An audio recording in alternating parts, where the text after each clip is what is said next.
Hey everyone, and welcome back for another deep dive. Today, we're going to be looking at a chapter called The Dreams of the Gods. And let me tell you, this one is a wild ride. So, imagine reality as a two-sided mirror. Oh, On one side is the physical world that we all know. But what if there's this hidden side where all possibilities exist? And this chapter dives into that idea. It gets into some really fascinating topics like dreams, reincarnation, even plant consciousness. what's fascinating about this chapter is that it doesn't just throw these concepts out there. It presents them as part of a coherent framework for understanding reality, a framework that challenges some of our most basic assumptions. Okay, so let's unpack this framework a bit. The chapter starts with this idea of a alternative space, Yeah. a realm of pure potential that exists alongside our physical world.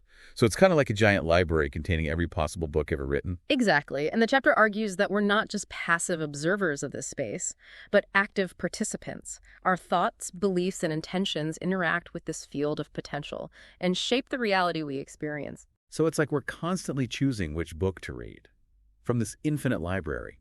And our choices are creating the story of our lives. That's a great way to put it. And the chapter suggests that we're not always aware of the choices we're making. We're often operating on autopilot, influenced by subconscious beliefs and external programming. And this makes me think about dreams. The chapter says that dreams aren't just random firings in our brains, but glimpses into this alternative space. So have you ever had a dream that felt incredibly real, or maybe even predicted something that happened later? The chapter dives into the idea that during sleep, when our conscious mind is less active, our souls can access this alternative space more directly. It's like our filters are down and we're able to perceive information that's normally hidden from us. The chapter even uses the case of those twin boys who spoke an extinct Aramaic language as toddlers. Right. The chapter uses this as an example to illustrate the possibility of reincarnation, suggesting that these boys weren't just making things up, they were tapping into memories from a past life. It's a pretty compelling case, especially when you consider the research of Ian Stevenson. You know, he documented thousands of cases of children who had vivid memories of past lives, many of which could be corroborated. Stevenson's work is really interesting because he approached these cases with a scientific mindset. He wasn't just collecting anecdotal evidence. He was looking for verifiable details that could support the idea of reincarnation. One case that stands out involved a boy in Lebanon who claimed to remember the life of a man named Ibrahim Bohamzi. The boy knew specific details about Bohamzi's life, including the names of his family members, the location of his house, and even a secret that Bohamzi had shared with only a few people. So if dreams can offer glimpses into this hidden reality, what about our waking lives? The chapter calls this our waking dream. And it suggests that we're often so caught up in the details of our physical reality that we lose touch with our connection to this deeper realm. The chapter argues that children are naturally more in tune with this alternative space. They're more intuitive, imaginative, and open to possibilities. But as we grow up, we're often conditioned to suppress these abilities.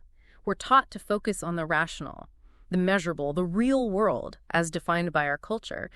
And in the process, we lose touch with this inherent ability to shape our reality. It's almost like we've been hypnotized into believing that we're less powerful than we actually are. The chapter talks about this idea of outer intention, which is basically the power of our desires to shape reality beyond our conscious effort. Exactly. The chapter argues that we're constantly emitting intentions, whether we're aware of it or not. And these intentions, when aligned with the natural flow of creation, can manifest in our lives. It's not about forcing things to happen through sheer willpower, but about becoming a vibrational match for the reality we desire. Okay, but how do we actually do that? It sounds a bit mystical. Like, how can I be sure that my intention is aligned with this natural flow of creation? And what about free will? Where does that fit into all of this? Those are great questions. And once the chapter explores in detail, and to really understand how this works, we need to delve into the chapter's perspective on the role of God. Okay, this is where it gets really interesting for me. Because the chapter doesn't present God as this distant, judgmental figure. It describes God as the creator and experiencer of all realities living through each of us. That's right. The chapter suggests that God isn't separate from creation, but rather the very fabric of reality itself. And we, as expressions of God, are participating in this grand dream of creation. So if we're all part of God's dream, what does that mean for our individual lives? And how do we tap into this power of intention to shape our reality in alignment with God's intention? Those are questions we'll explore in more depth in the next part of our deep dive. This is mind-blowing stuff, folks. We've covered a lot of ground already. From the concept of the alternative space to dreams, reincarnation, and even the nature of God. Take a moment to let all of this sink in, and we'll be back soon to explore the practical implications of these ideas and how you can apply them to your own life. Welcome back. Let's dive deeper into how this all plays out in the grand scheme of life.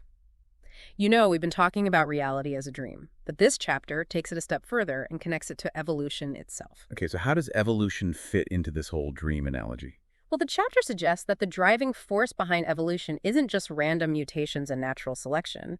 It argues that it's also the inherent desire within every living thing to control its own reality. This striving, this intention to shape one's environment, fuels the process of change and adaptation. So it's like each creature is dreaming its own reality into being. That's a wild concept. But it makes you wonder if humans are at the top of the evolutionary ladder. Why have we seemingly lost touch with this power of intention? The chapter addresses that directly, actually. It argues that we haven't lost this power. It's just been suppressed. It's buried under layers of conditioning and societal programming that lead us to believe we're powerless, that our lives are determined by external forces. And the more we buy into that belief, the less we access our true potential. And I'm guessing those pendulums that the chapter talks about play a role in this. You know, those energy structures that feed on our fears and insecurities? It's like they've hijacked our ability to shape our reality. The chapter's analysis of pendulums is fascinating. It argues that they have a dual role in evolution. On the one hand, they can drive destructive competition and even lead to extinction, but on the other hand, they can also act as a stabilizing force, synchronizing the intentions of individuals within a species, which might explain how certain traits spread across populations. So it's like this cosmic tug-of-war between individual intention and the influence of these larger energy structures. But where does God fit into all of this? If God is experiencing the world through us, as the answer suggests, why is there so much suffering? Why does God allow bad things to happen? That's a question a lot of people grapple with. And the chapter acknowledges that there are no easy answers. It doesn't try to justify suffering or offer simple explanations. Instead, it focuses on the idea that God has given each living being the freedom to create its own reality, to shape its own experience. This freedom includes the potential for both joy and suffering, for creation and destruction. So it's like we've been given the keys to the car, but we haven't quite figured out how to drive it yet. We're bumping into things, making wrong turns, and sometimes even crashing.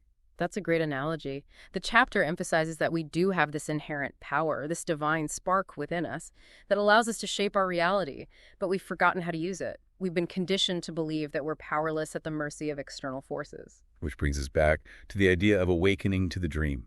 The chapter seems to be saying that true service to God isn't about blind obedience or worship. It's about consciously participating in the act of creation, shaping our reality in alignment with God's intention. Precisely. And the chapter suggests that when we tap into this power of intention, when we create from a place of awareness and alignment, we're not just fulfilling our own desires, we're participating in God's dream and contributing to the unfolding of the universe itself. That's a powerful message, incredibly empowering. But the chapter also acknowledges that it's not always easy to access this power. We're so used to operating from fear, doubt, and limitation. How do we break free from those patterns and start creating from a place of true power and intention? That's where the chapter gets into the practical techniques of transurfing. It offers specific tools and practices designed to help you shift your mindset, release limiting beliefs, and align your energy with the flow of creation. We'll dive into those in the next segment, but before we do, what are your thoughts so far? This has been quite a journey. We've explored the dual nature of reality, the concept of the alternative space, the idea of life as a dream, and even the role of God in the grand scheme of things is really pushing me to think outside the box. So we've explored some seriously mind-bending concepts, but I'm ready to get practical. Like, how do we actually apply these ideas to our lives? The chapter mentions transurfing, this method for shaping reality. Can we dig into that a little bit? Absolutely. What's interesting about transurfing is that it's not about forcing things to happen or trying to control every little detail. It's more about aligning your energy with the natural flow of creation. It's about shifting your internal state, your thoughts and beliefs, to become a magnet for the reality you desire. Okay, so less about wishing really hard and more about aligning yourself. Get behind that. But how do you actually do that? How do you shift your internal state and align with this flow of creation? The chapter highlights 3 key principles from transurfing. The first is reducing your importance levels. Remember those pendulums we talked about? They feed on our importance, our need to be right, our attachment to specific outcomes. When you let go of that need for control, you loosen their grip and create space for your intention to take hold.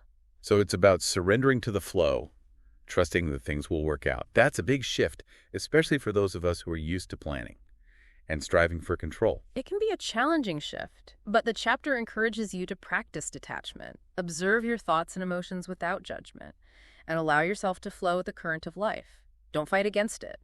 The second principle is about going with the alternatives flow. Instead of resisting unwanted circumstances, the chapter suggests you use your energy to choose a more favorable alternative from the infinite possibilities available in the alternative space. It's like choosing a different path in a choose-your-own-adventure book. Instead of getting stuck in a dead end, you flip back a few pages and try a different option. Exactly. The chapter uses the analogy of a river. You can struggle against the current and exhaust yourself, or relax, trust the flow, and allow it to carry you toward your destination. The third principle is coordination, which is about aligning your thoughts, emotions, and actions with your desired reality. It's about becoming a vibrational match for what you want to attract. So if you want to attract abundance, for example, you need to cultivate thoughts and feelings of abundance. Yeah. It's about embodying the energy of what you want to experience. It's not just about positive thinking. It's about aligning your entire being with your intention.